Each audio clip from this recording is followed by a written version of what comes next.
Quick tip on cleaning bolts.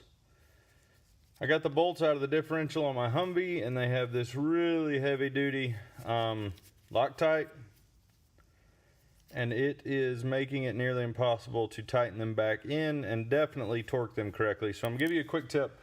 Get a bench top grinder, put a wire wheel attachment on it, turn it on,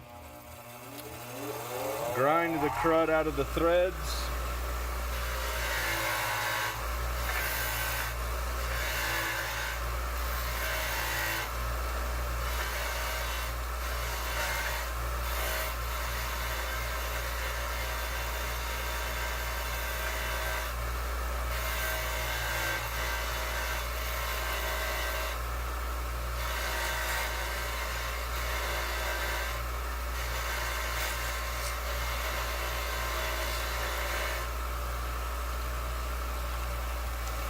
That right there is time and money well spent.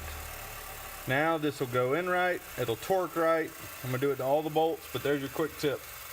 Bench grinder, wire wheel.